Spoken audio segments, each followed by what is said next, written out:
All right, folks, thanks for being here. Week number 2. We're going to open it up with Dobbs Ferry, WBNS. Coach, you said you wanted to be the hardest working team in America, and leave no doubt just that you analyzed it. How did the guys perform in your mind? Was it a winning performance other than winning the game? Right. I think after the game, we celebrated the champions, the guys who graded out. And, there were guys who did. And so those guys got to continue to enhance as the challenges get bigger. And then there were guys who weren't. And, when that happens, you got to identify what it was that,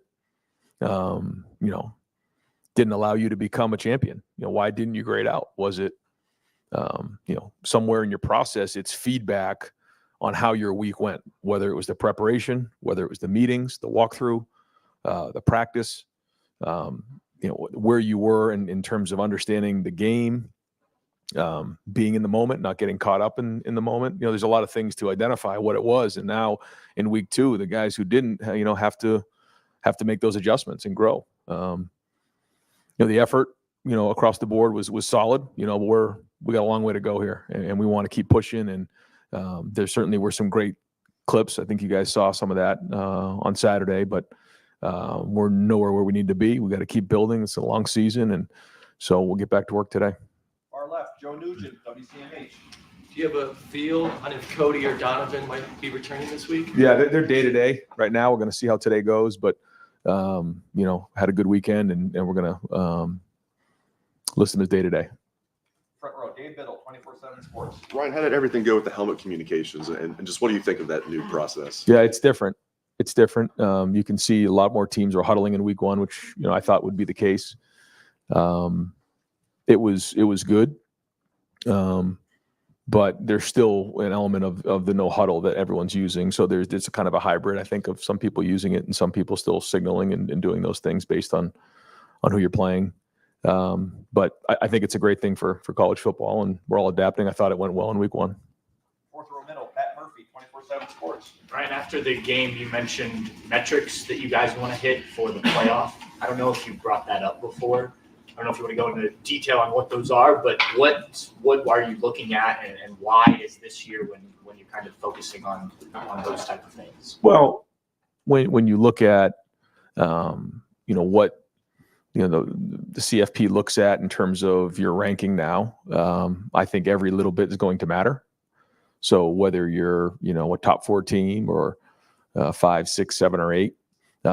You want to do everything you can to put yourself in best position possible moving forward. So, there's things that come into play there. And so there's going to be a lot more discussion, I think, around, 1 through 12 than maybe there was 1 through 4 when there was, only 4 teams that made it. Now, when you're talking about 1 through 12, there's a lot more conversation. And I think, certainly we, control our own destiny in terms of, every game that we play, and we're going to do that. But I just want to make sure that guys know that when they're going in towards the end of the game, like every rep matters.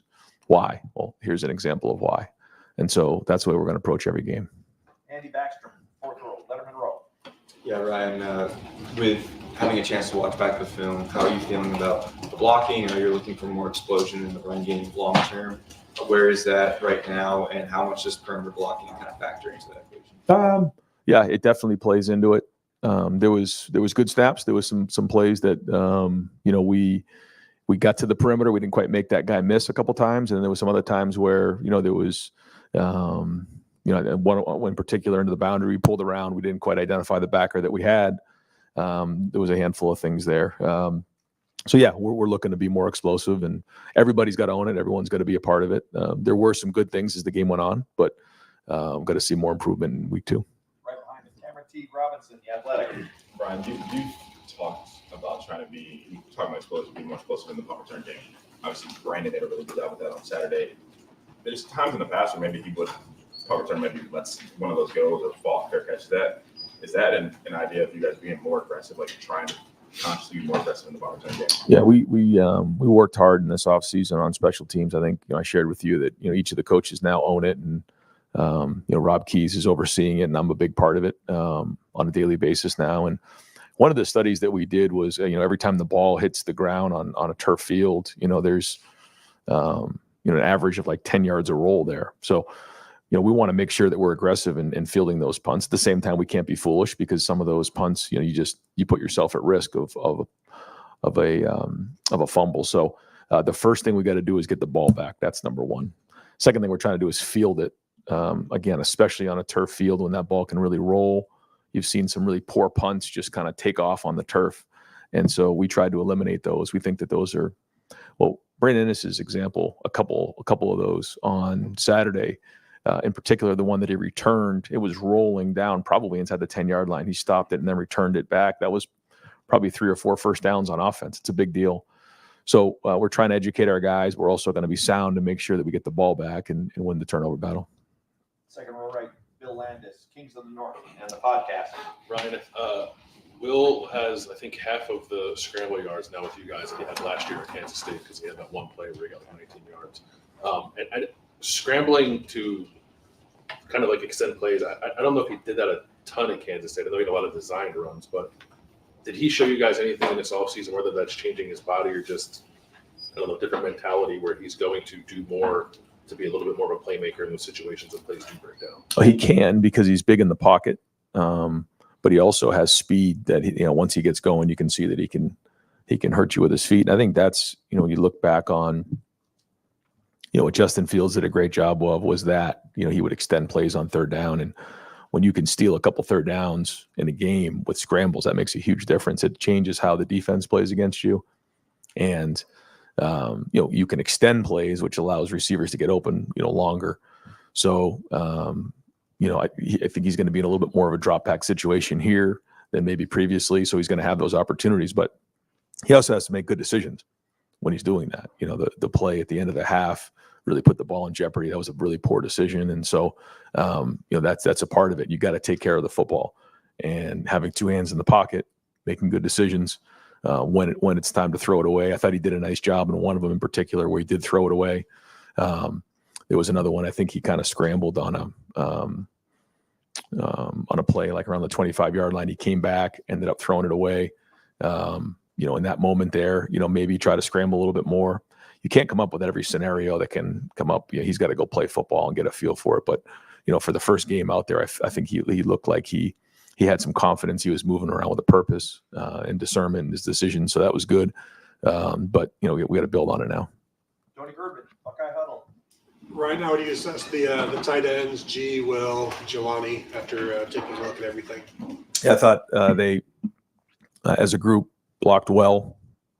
And I think we had two champions there. And, there's going to be more production coming out of the room moving forward. But they did a nice job. And so now, we got to keep building on that as well. Couple really good effort clips. In particular, Will Kazmarek on one play. Blocked his man about 7 yards downfield and pancaked him. And that's what we're looking for. We're looking for that type of intensity, that type of finish. And, they're going to be very much involved in the pass game as well. Jelani continuing to just Yeah, that was a big day for Jelani. He needs to just play and play through, some of his inexperience. There's going to be mistakes made. There was the penalty that we had where he wasn't on the ball. And there's a couple of things we have to play through. But I think it was good for him to get that game under his belt. There's a lot of potential there. And the more he plays, the better off he's going to be. Stephen Means, Cleveland.com. Just to follow up, earlier this year when we were talking with you about Will Howard, and you mentioned this with Justin Fields back when he first got here, you almost told him he's not allowed to run. He has to stand in there, and he has to learn how to operate back there. And maybe Will showed up with that ability. For starters, when did you start to get comfortable with the Justin playmaking, trusting him more to do that, but also not make mistakes, and also applying that to Will Howard as an older guy, that he come in already with that trust because he is older and has been through it before? Yeah, I think every quarterback is different. They, have their eyes are down the field, feeling the pocket. What kind of you try to figure out, how they are at that. I think Will, first off, he's tall, so he can see over the line. I think sometimes when you're 6'3" or south of that, it gets a little bit more difficult. But he also has poise in there, and you can just see that in practice. So again, that's the art of playing quarterback. You don't always know exactly how it's going to shake out or when it's time to scramble. There's so many different variables, but he has played. He's got experience. So I think that all helps with his decision making right now. And we'll keep building on it and grow. And the more comfortable he is in the offense and what we do and how teams are going to play us here in this conference, I think the better he's going to be. Spencer Holbrook, Lettermen Row. In particular, with Tabra and Austin having 2 first-time guards, how much do you think that affected the way that you guys were running the first half? Yeah, I don't know. I mean, we expect to go out there and score every time we touch the ball and run the ball well. So, we're not in the excuse-making business. So, those guys got to go out and play really, really well. That's what we expect. And, we're at Ohio State, so let's go. But I'm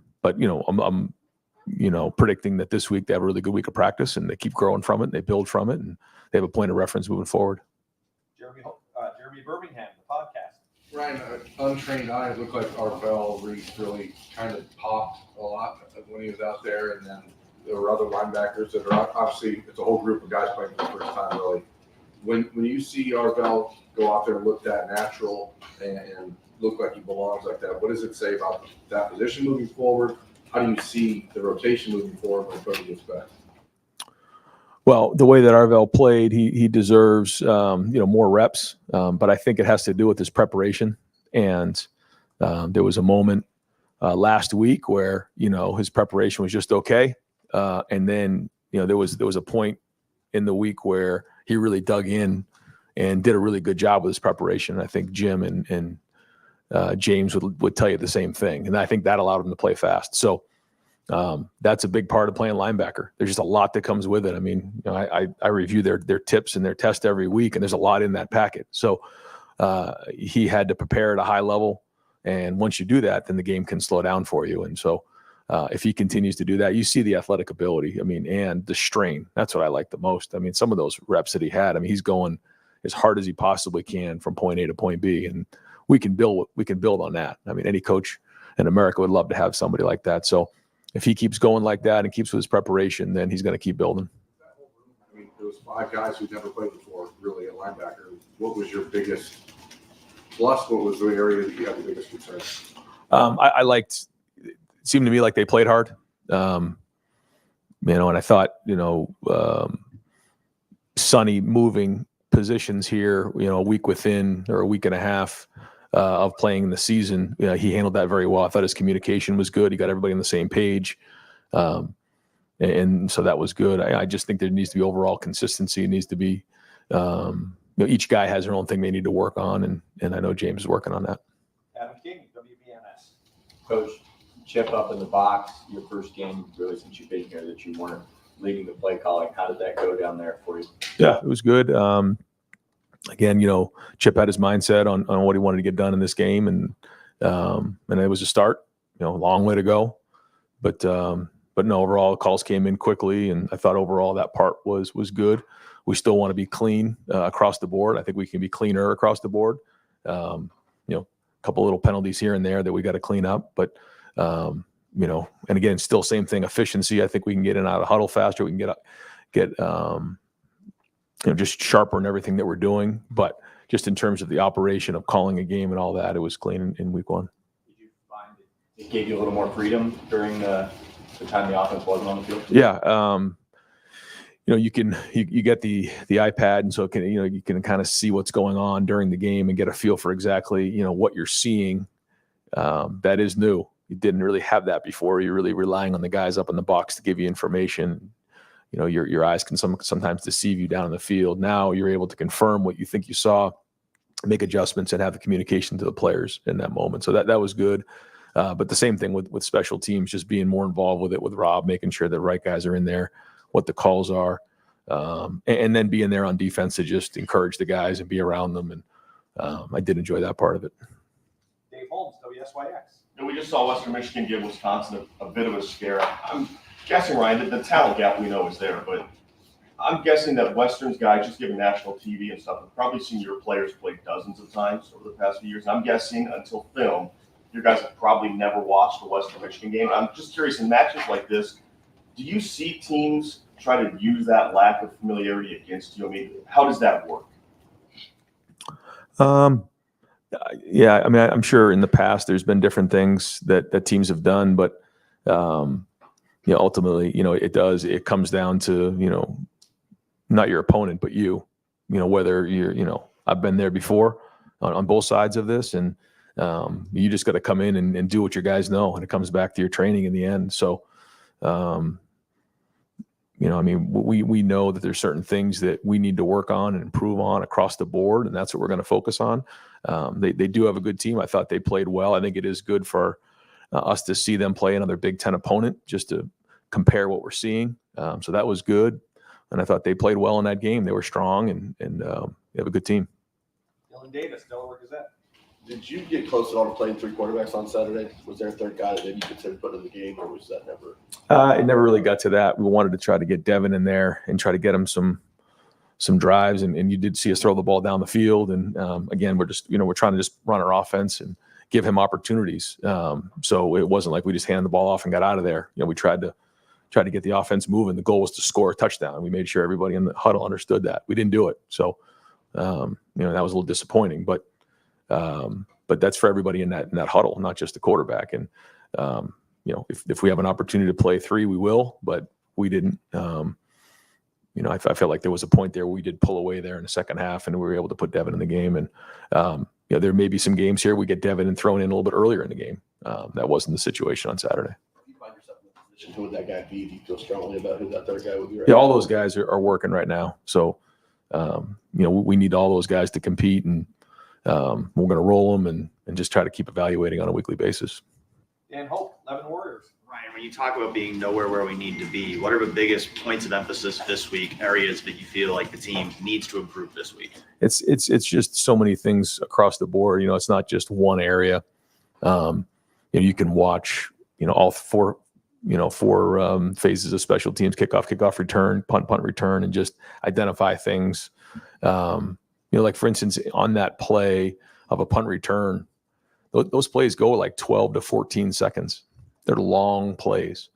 I thought our guys busted their tail for like the first 8 to 10.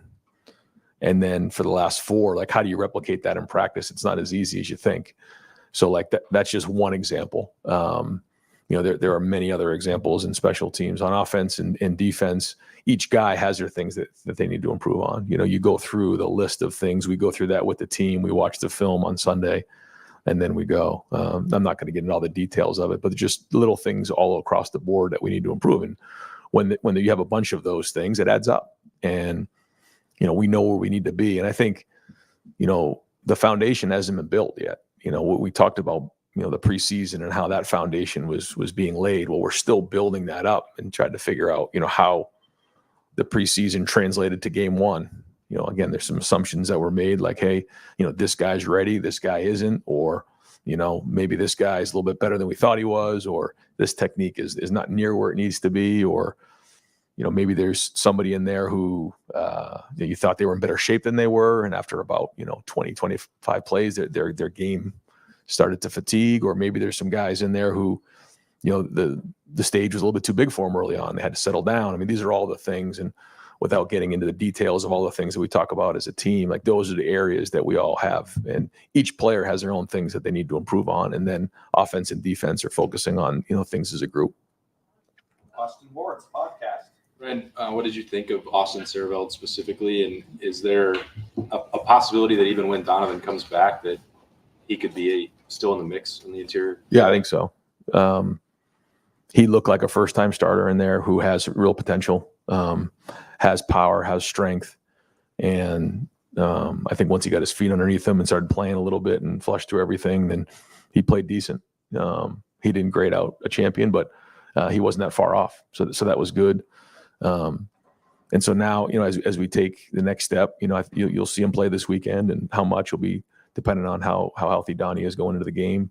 But like you said, even if Donnie is healthy, you'd like to see him get in there and get some reps, because that was one of the positive things coming out, was that, some of these guys got more reps than maybe they wouldn't have, or maybe they would have if, we were a little bit more healthy or didn't have that virus go through. So that was good. But he needs to keep playing, and he is playing at starter level. But the expectation is that, we do grade out a champion. He was a little short in this one, but for the first start, there was some encouraging things. Joey Kaufman, Columbus Dispatch. And now that when you talked about Chip taking some of the play calling off your play, you mentioned sort of it helping Sunday through Friday of a weekend and being more involved in other areas. What is your schedule? What was it like last week? Just in the sort of lead up to games, are you in different meetings? Just sort of what's that all like? Yeah, still very much involved with the offensive meetings and there, very, very much involved with all the special teams meetings with the staff, with the players. I meet with the defense on Sundays, and obviously we have staff meetings every day. But then there's also just a little bit of time, especially before practice, where, I get to kind of get my thoughts together, and I'm in my office and, I can watch the opponent in all three phases and get my thoughts together on how I want to message the team, maybe call a player in, have some one-on-one conversation there, walk in a locker room, get down the hallway and make sure that, everybody's aligned across the building, those type of things that, when you're in there kind of on a day-to-day basis, grinding on the film, sometimes I can get away from you. On game days, how involved are you when stuff's over the headset? Just how often are you chiming in involved? Is any sort of breakdown of how that all goes? Yeah, I mean, the best way to describe it is, you could probably just imagine, Jim's calling it and Chip's calling it, and I'm kind of there having a conversation, not getting in the way of what's being called, but just making sure they understand the situation, down and distance, time, things that we're seeing down in the field. Maybe if someone's got big eyes, or maybe someone is looks good, like we're rocking off the ball, or we got to get these guys going. Maybe they're there's a little lull, or whatever those things are. You're just trying to communicate that to both sides, and then understand situations. What's coming in a third down, making sure that everybody's involved in the sidelines. Those type of things. Just game management. It was a weighty decision to give it up. Do you feel good about the weekend? I know it's early. It's still early, yeah, I would say, but I think what it's allowed me to do, like we've talked about before, is just be more present with everybody, and so far it's been great to do, but still having say in what goes on in all three phases and every day. Stefan Kreisnick, Cleveland.com. Talk about the way Will has kind of grown this offseason from the spring to the fall of his understanding of the offense. From watching that first game, it seems like he got more comfortable as the game went on as well. How do you feel kind of the communication, kind of the understanding between him and Chip has developed of, Will kind of knowing what Chip is trying to accomplish before the play call's even made? Yeah, I think it's good when you're near Will and the quarterbacks, and you can hear the voice in the helmet. You realize that's a different thing. I mean, to have a voice in your head while you're on the field is something to get used to. And so we worked hard on it in practice to get used to that. And that is a good sign when a play is called and you already know exactly what it is. The good news now is he can tell him why he called it. You can give him little bits of information here and there. You can make sure that he understands the situation. He understands the down and distance, or maybe give a tip to one of the guys in the huddle. So it's something new, but so far it's been good, and it seems like they're gelling well. Bill Rabinowitz, Columbus Dispatch. Can you name one thing that was a pleasant surprise from Saturday, and maybe one thing that you didn't think would be an issue that proved to be an issue as concerning? I think the punt return was better. You could see that. I would say that was good, and I was disappointed with the first kickoff return. I thought we had an opportunity to pop that, and we did not execute that well enough, and so ultimately that's on the coaches. So that was disappointing for sure. We'd like to have got out to a faster start. Obviously, but was pleased how we came out in the second half, and really, I think the second half was 35-3. I mean, that's what we're looking for. I'm curious about the iPad thing. How much of a difference does that really make, having that access? Yeah, it's significant. Because everyone gets to really get real information and see it for exactly how it happened, and that doesn't happen up until we were able to have access to these. So it really does help, and it really helps with the players, making sure that they see it and they're getting communicated on what they're dealing with. Take us home, Tim Bay, Lettermen Row. Take us home. It's pretty funny. The thing that stood out, that was a come from behind win, by the way, on Saturday. And what kind of stood out to me just watching is how businesslike kind of things went with you guys on the sideline. Maybe it wasn't, but like you said, in your role now as like a real head coach, I mean, being able to roam and look in people's eyes and stuff, what did you see about this team that you really like, during that, as y'all were getting your act together aspect of things? No, I think the first thing is that we have to understand that, like, this is a long road to where we're going. And, it's easy to sometimes hear the noise of down the road or what's coming. And what you have to do is you just have to focus on right now. You have to be in the present. And you'll hear almost every coach in America say the same thing, but it's true. And that's why they say it. And, we're not just going to go in there and win the game in the first quarter. It doesn't work that way. We have to stay focused on each play, each drive, each game, stay focused on the now, ignore everything else. The good praise, the criticism, any of those things are out of the way. And that's everybody involved. And when we come into the stadium, like, we have to have a mindset that, like, we get to play this game. Like, this is fun. Like, this is a chance to play. Fun is winning.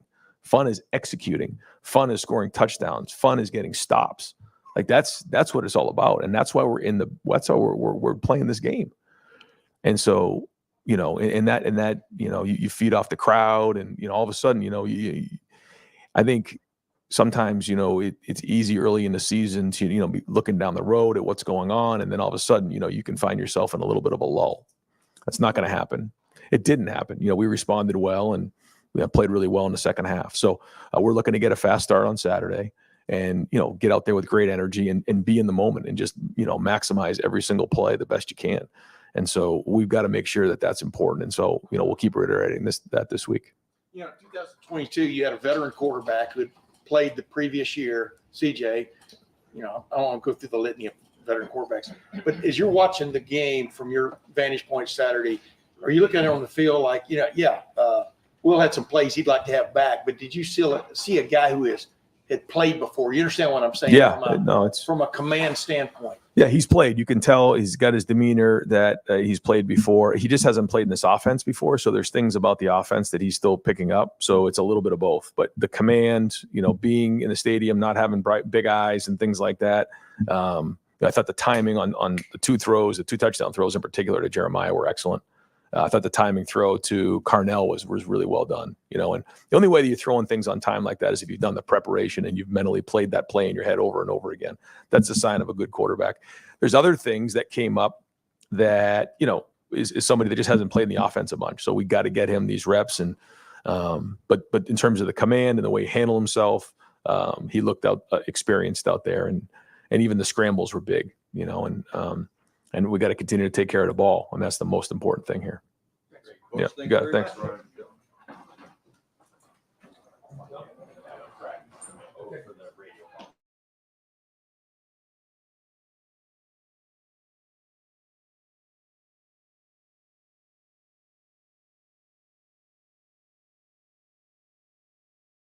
Chip Kelly, thanks, Coach. Thanks for being here.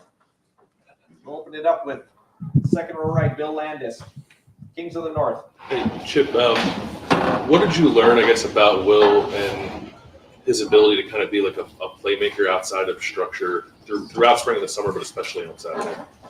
Well, if you had watched him watched him at K-State, I think you could see that, he obviously can make plays with both his arm and his legs. I think he showed some of that on Saturday, but those are things we were aware of before we actually played on Saturday, that I think he's a versatile guy. I've talked about it before. He can really move for a big guy. And he has a really good understanding of football. He's got a lot of experience, and I think that kind of shown through for him. He still needs to get experience in what we're doing, and that's part of the process. Playing the game of quarterback is probably the one position that's so totally different from a practice standpoint to a game standpoint, because no matter where you are, whether it's in the NFL or high school or in college, you don't get hit in practice, and in a game you do. So it's a different kind of mindset for him. But I think we saw some of the things he can do, and hopefully we can build upon that going into week 2. Fourth row right, Andrew Gilbert, Cleveland.com. Chip, you had quarterback carries, I think it was Quinshon and Trayvon 13-10. Is that about where you want to be every week, or is it going to fluctuate? 43 and 40 would be better. But I don't think we're going to get that many snaps in a game. So Carlos does a great job, Carlos Lachlan, our running back coach, of just keeping those guys fresh and who's in and who's out. And so there wasn't a set plan, but, hopefully we run the ball a little bit more. And those numbers are up for both of those guys. Third row left, Andy Anders, 11 Warriors. And sticking with the running game, Travion had a really efficient day. Quinshon, there were some inconsistencies on the plays where Quinshon carried the ball. And I get there's a lot that goes into that beyond the running back. But is there something to a running back taking time to develop chemistry within a scheme, learning sort of the timing of when to hit post? Yeah, I mean, to your point, yes. But I thought Q did a really nice job in terms of what we had designed. Obviously, he can't he's not blocking for himself. So, sometimes if something breaks down before he gets an opportunity to make a read, he has to adjust and work off of that. So, but I think there's a point to that of getting the chemistry, getting the feel. Is our scheme slightly different than what he ran at his other school? There are some nuances to that, being in the behind the quarterback and not offset from the quarterback. How much stack did they run when, at his other school? So just getting comfortable in that. And I think that's the process that will continue to go on here at the beginning of the season. Front row middle, Bill Rabinowitz, Columbus Dispatch. Chip, how much did you unveil in terms of the run game and all the concepts? How much did you maybe keep under wraps because it was the first game? How much did you learn about what your players can and maybe can't do? Question one. I don't think there's an unveiling or not unveiling. I think everything we do is just game plan specific for who we're playing that week based upon their personnel and scheme that they deploy. So when someone says, hey, you didn't run this, well, maybe that's not compatible to their scheme or to their personnel.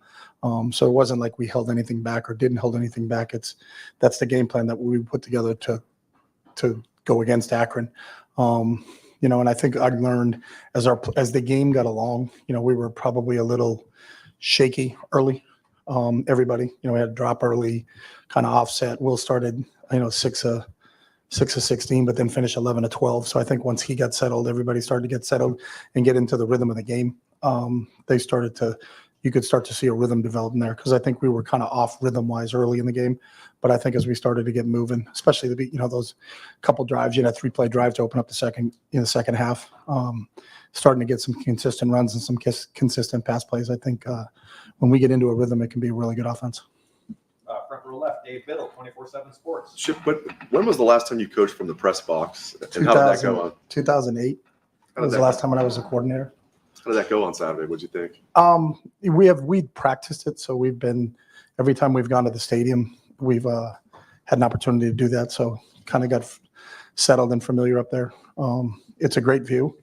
I think as the games get into October and November, people are going to be a little bit jealous of where I get to be on game day and not on the sideline. But the communication system, so you're not right next to the coaching staff on the field, but we had no issues from a communication standpoint, the ability to communicate that. So it was good. It's a different perspective. I think you can see the game better from up top, and I think you can feel the game better from the field. And I don't think that'll ever change. So, but you can't be in both places. Line that you talked about in the I did talk about a zip line, but I don't think they've implemented that yet. We got to get Elon Musk on that, or it's one of those real tech guys. Right behind him, Jeff Gilbert, Press Pros. We talked to Ryan about not calling plays and being the guy just contributing what he could. Mm-hmm. How do you feel like he did with that and just being in that new thing for him? Yeah, he was great. There were a couple of suggestions that we ran and we're good. And hey, let's get to this. And okay, that's exactly. And I was maybe between one or two, but felt really good when he felt really good about it. So, the communication in between what they're doing, what we think they're doing, changing speeds, changing tempos, some of those things. I thought he did a really good job. But he's involved with the defense with Jim, and he's involved in the special teams with all the special teams guys too. So, I understand that role because I've been in it. Sometimes you can't get to the special teams and you can't get to defense because you're thinking about what your next series is going to be like offensively and spending time with your offensive coaches. So, but he really contributed a lot on Saturday offensively. Right behind him, Dan Hope, 11 Warriors. For Tegra and Austin both getting in their first starts, just how do you feel like they played up front? I thought they both did a really good job, for their first extensive playing time up there. And that was part of us feeling our way through the beginning of the game. It was Will's first game, Austin's first game, Tegra's first game, JJ's first game, Will Kismerik's first game, Q's first game. There's a lot of guys first time stepping on the field in the horseshoe, and that's different. You can go in there as much as you want from a practice standpoint. and go against our defense in there. But when you get in there and there's 102,000, that's you kind of catch yourself looking around, not looking at the field, but looking around the field, just because of how amazing that experience is. So I think once those guys got settled, we started to get into a pretty good rhythm. But there was a lot of guys that it was their first game, and that's to be expected. Being JJ's first game, what gave you the confidence to drop as many plays for him as you did in his first game? I've been around here since March, and he's been doing a lot of really, really good things. So I don't think that was a surprise to anybody that he's going to be a featured guy in this offense. And we obviously saw it, besides that first drop, the rest of the game, I thought he played really, really well. Right next door, Tom Moore, Buckeye Huddle. Chip, we've heard a lot about the helmet communications. We haven't heard a lot about the specifics of what happens and when. So can you walk us through a play ends, you're figuring out presumably what the next play call is. Mm-hmm. When do you start talking to Will in his helmet? When do you have to let him start communicating that to the other guys? How much time do you typically have to maybe look at what the defense is doing and maybe point something else out to him? What is that 30 seconds or whatever it is like? Yeah, well, you have from when the previous play ended till up to 15 seconds on the play clock. So, but you're not talking for that entire time. You're making decisions on what are we now? We're 2nd and 5. Where's the ball? It's on the left hash. What play are we going to call? And then we're trying to get that information to Will as quick as possible so he can digest it. If we're huddling, and we huddled a few times on Saturday, then he needs to communicate that to our guys. If it's a signal system, we make sure we tell everybody that we're using a signal on this play. Then Will has an opportunity to maybe survey the defense a little bit longer and get a chance to see that. Then there could be a check within that call. So the play could have come in as 1 play, 2 plays, or 3 plays. There's some 3-play sets that come in, and then Will has to make a decision at the line of scrimmage, what's the best play for us, and get us into that right play. So and it's not a conversation because he can't talk back, but we try to be as brief as possible so that he gets as much information as he can, and then he can operate. We didn't do any check with me's where we were making checks from the box and he was just listening and waiting for us. That didn't occur. We have some plays in our system where we'll give him 2 or 3 plays at a time, and then he selects what the best play is. And in all of our checks, I think he did a really good job of that. But really, it's just giving him that information, so it's really not a conversation, and then letting him go operate with it. And then we talk extensively between series of, what'd you see here? Why did you go to that? And with the video, you can kind of confirm that he saw what he saw and understands why he called what he called. Austin Ward, the podcast. Chip, do you guys have a nickname for the quarterback sneak package? A nickname? Yeah, like brotherly shove for the Eagles. Yeah, no, we don't. Well, I'll leave that up to you guys. Okay. We can do whatever we want. Great. What is it that would make that a meaningful weapon for you guys in short yard situations? Well, you're just trying to gain a yard. Usually when you're using that, I don't think it's when you're farther out than that. But I think the technique and the mechanics of it, and I think when you study the teams that were really good on it, Philadelphia being one of them, their success rate is pretty high. When someone's doing something at a really high success rate, then you try to figure out why they're doing it, how they're doing it, and can you, with the players that you have, implement that. So there's some positives to it. We're 1 for 1 on it. So as long as we continue to stay above 90%, then I think we'll continue to do it. 4th row, 5th row, right, Spencer Holbrook, Lettermen Row. Chip, Ryan was really complimentary of the game that you called after the game. Everything that was going on the first time being in the box, that's 15 years. How do you feel like you called it? Do you feel like you called it a good game? Nah, I thought we were just okay. I thought we could have executed a little bit better, especially early. Sometimes you get caught up in, are we really diverse and giving them a lot of different looks? And then I think really it's got to be focused more on our ability to execute, what's a better operation to execute. So you got to be really self-aware when you're done. So, to go 4 plays on the first drive and be out, well, that's not good. Everybody can tell you that. So not overly excited about that first drive. The first drive at the end, the drive at the beginning of the second half was Will and JJ just made a great play. That wasn't like a great play call. That wasn't like, oh my God, we really dialed one up and there was a guy running clean down the field. We'll put the ball up with enough depth and air on it, and JJ made a great play on it, and then we scored a play later. So that was a 3-play drive, but that wasn't like, hey, we were dicing them up on that play. So there's always things you can do better, and I think you're always going to be critical. And it's about execution, and is everybody, not just the quarterback, but is everybody executing at what you need them to execute on? And if they're not, then what is the reason why? Were they confused with the call? Did we give them too many options? Did we not paint a really clear picture for them of what it's supposed to be like when they get out there and run the play? So we can be better, and I think it's a growth for all of us. It's a growth for our staff being together for the first time in game-like situations, and for the players themselves. So, there's that old adage that the biggest jump is from game 1 to game 2. So that gets you excited, when you get back in here on Sunday and start the game plan for Western Michigan. Final questions, Tim May, front row. Oh, thanks, Jerry. What is the communication like, the conversations like with Will, a guy who has played before? You understand what I'm saying? He's a veteran quarterback. I know he's at another school and another kind of offense and stuff, but what has that been like with him over the last several weeks, but especially going into a game when you present him sort of the game plan or your ideas and stuff? Yeah. They're really congruous. I think everybody is on the same page, and I think he knows what he does really well, and I think we have a really good understanding of what he likes and what he can do. We're also aware of the weapons that are around him, and part of a quarterback's job is you're really the point guard. He does not have to be Steph Curry, where he's got to hit every shot himself. He's got a lot of really good players around him, so his job is to get the ball in the playmaker's hands. And that's part of how it's designed here. And I think he really relishes that. He enjoys that. I think anybody would be excited if you have that trio of receivers or those 2 running backs behind them, and that offensive line in front of them could be excited about playing quarterback here. So it's been really good. And I think he's mature. I think Will's got a real maturity to himself where he can tell you what he likes and what he doesn't like, and that kind of occurs during the beginning of the week. Is we'll put some things in, and you can tell maybe he's not sure about something at the beginning. Well, let's run it. Let's see what it looks like in practice on Tuesday. Let's look like some things we put on Sunday night when we were in. Let's take a look at it. Why are we doing this? We want to get it on film and get a chance to talk about it. But he's been really good because there is a maturity, and he's played a lot of football where he can kind of give his feedback in terms of what he likes, because it never matters. It doesn't matter at all what the coach likes, because we're not playing. I want to know what he likes and what he feels really comfortable in, because that's what he's going to execute to the best. Yeah, there's a million questions. I want to ask one other quickie.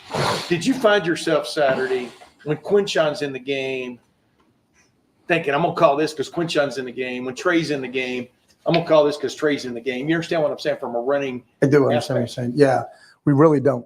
I feel like the 2 of those guys can both run inside the tackles. They're both tough, hard-nosed, physical runners, but they both have speed and athletic ability to get to the perimeter. So, they both had perimeter sweep runs called for them that they ran. They both ran inside the tackles and inside zone and counter.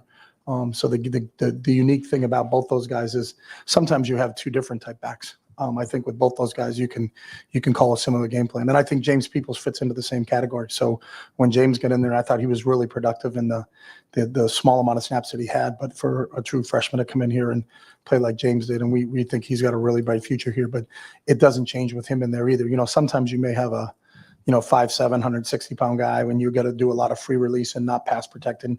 Obviously Q can pick up, and then Trey did an unbelievable job in pass pickup the other day. So you don't really have to change what your play calls are depending on what, not only the first 2, but even when the 3rd running back's in the game. Can I ask one more question?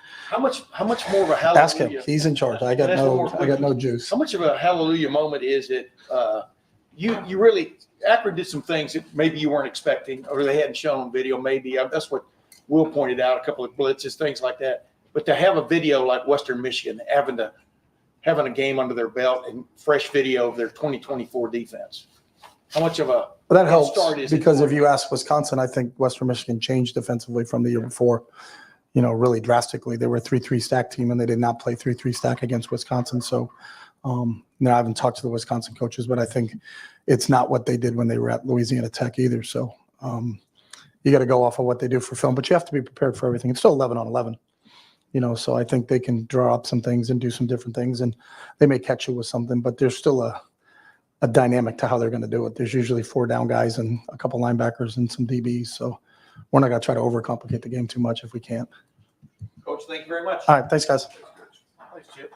Thanks.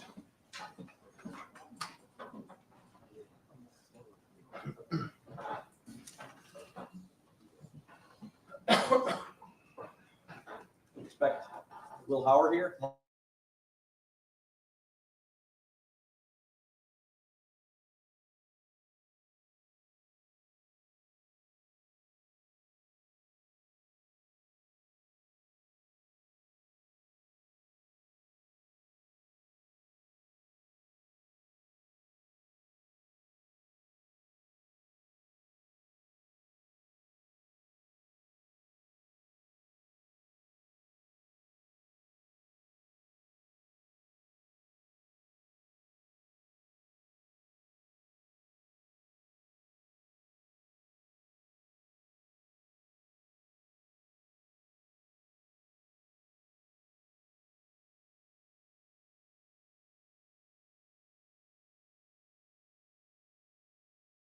Hey, all right, who should we start out with for Will Howard today?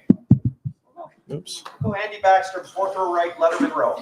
Cool. Yeah, well, Chip Kelly just said, when you get settled in a game, everyone gets settled in the offense. Do you feel that, first of all? Or how important is it for you to be settled quick for a fast start for this team? Yeah, I think that's huge. I think, just being the quarterback of the team, being the kind of the leader, I guess, if you will, of the offense, everyone kind of is looking to you.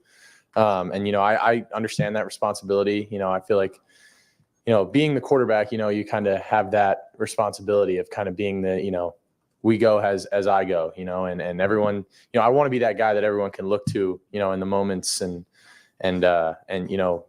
be ready to roll. If they feel that I'm locked in and that I'm settled in, that should be a green light for everybody else. And, the more that I can help facilitate that and just, practice what I preach and be about it and settle in early. And I think the quicker that we can do that.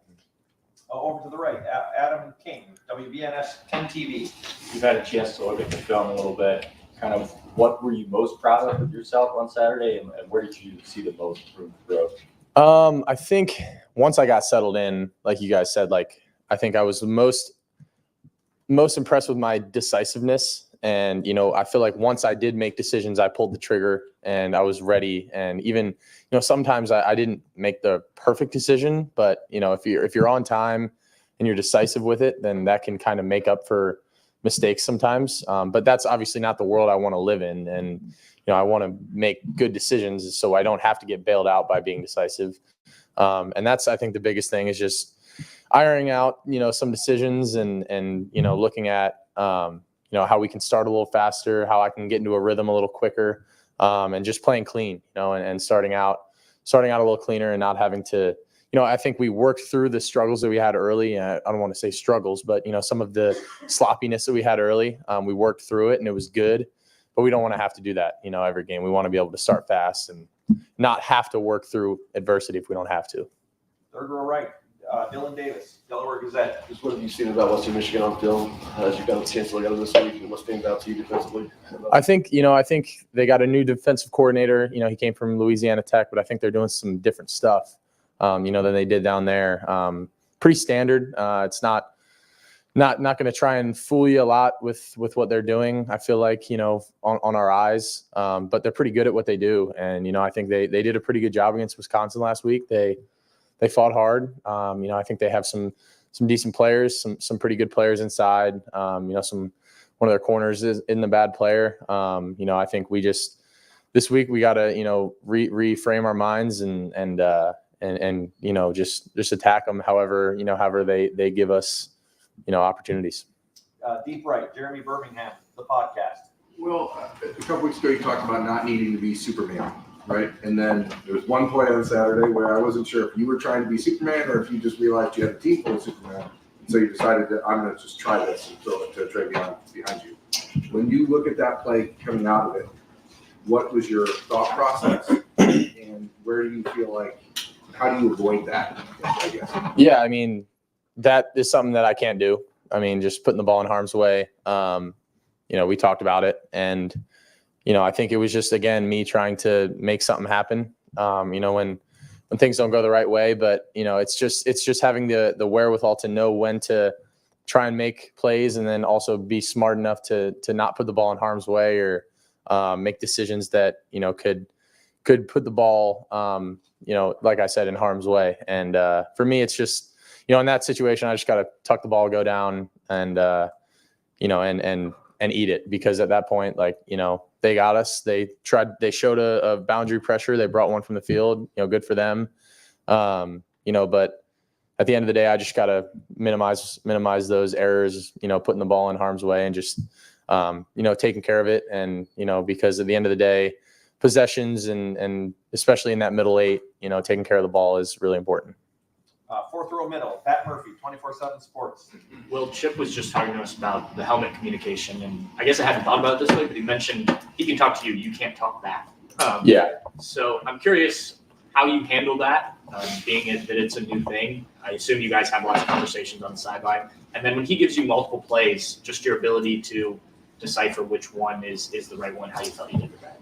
Well, I mean, we've been working with it, since spring, so it's not really a new thing that we have had to deal with. I mean, obviously this year it's new, but we've been doing it for, pretty much the whole time I've been here. So, it is new, but I think, for it being the first game, I think we did pretty well with it. I obviously can't speak back to him, so he doesn't know, when I've heard it or what I've heard, or, if it cuts out or anything like that. But we're working through those. We have hand signals. If I, throw my hands up, I can't hear you.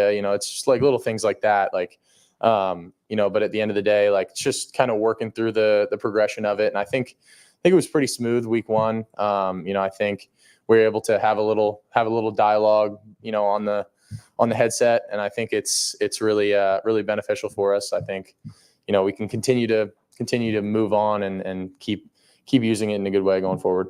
Right next door, Tony Girdman, Buckeye Huddle. Will, you got all of these five-star NFL players around you in your first game as a Buckeye. You're the offensive player of the game. What was that like for you? Yeah, that was really nice, but I really don't pay attention to that stuff. I was just worried about grading out a champion for my team and getting that win, and that's the thing that matters the most to me. Obviously, it's an honor to be named that and whatnot, but all that matters to me is getting a win in that win column. And at the end of the day, if I do my job well enough, then we should be able to do that every week, because we got the guys to do it. We just got to be the hardest playing team in America, and and do my job and grade out a champ. Did you grade out a champion? Yeah. Player of the week, front row right, Austin Moore. Well, you referenced after the game, there were so many firsts for you, even though you've been playing quarterback level for a long time, Mm-hmm. doing this at Ohio State for the first time, and routines, traditions, all that stuff. Do you, now that that's out of the way, does this Tuesday feel like you're already into a routine? Does it feel different than a week ago at this time? 100%. I think for me, it's just getting into the rhythm and doing it once. Obviously you can't replicate doing it until you actually do it. I think now that I've done it once, and now that we've had, obviously before going into week one, we kind of had a week that was sort of like a game week, but it's not actually like it until you get into it. And this is the most normal that our schedule's been, for a in-season week. So I think settling into the routine and knowing what I'm going to watch, what days, and what when I'm going to meet with coach, when I'm going to do my own thing, just kind of getting into that rhythm. And I think this week I'm able to settle in a little more. And I think finding what worked last week, what didn't work, how to change it, how to, manipulate it in a way that can, be the best for me and, for the staff and for everyone, is I think kind of what we're working through right now. But, I think going into this week, for me, it was a little bit like an away game, almost like my first home game. But now it's like, okay, I'm settled in. This is the new norm for me now. And I'm like, all right, this is home now. And, I'm settled in. So it's good. Deep left, Jeff Gilbert, Press Pros. I know you're comfortable being a leader on the field and the huddle and all that, but this role here, you come out and talk to us all the time now at this place. How's this feel? Do you like this? Do you dread this? What's this like? No, I like it. I like talking to you guys and spreading the news of the Buckeyes and whatnot. And I know that there are some people that don't, like doing this stuff. And if I can be that guy for the team, be the face, and talk to you guys, then I'll be happy to do that. I feel like being the quarterback, you kind of have to be that representative, and, good or bad, I'm going to show up and talk to you guys and and answer your questions. And that's what I want to be here and do. I appreciate what you guys do for us. I do. And, I want to make sure that I give that back to y'all. But yeah, it's fun, man. I like doing this stuff. It's all good. It's all good. Yeah. All right, last question, Bill or Joey, either one of you.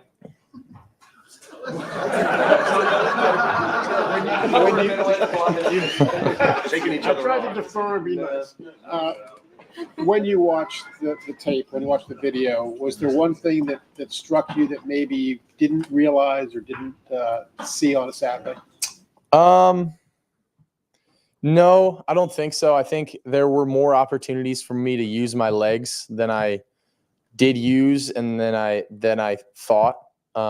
Looking back at it, I'm like, dang, I could have gone out there and ran maybe a little more. And that's maybe one thing I'm a little, rather than maybe throwing the ball away or, throwing a contested ball, like, hey, just go get what I can with my legs. Maybe that was one thing that maybe stood out, but for the most part, especially with the film on the sideline now, I feel like coming out of the game, like I know what I did well and what I didn't do well. And I'm like even before I've watched the film, I'm like, okay, I know what plays I need to watch and want to watch again because I've gotten the opportunity to watch it already on the field. And I know what plays I messed up on and what I need to work on. But looking back after it, I think that was one thing that maybe I could work on.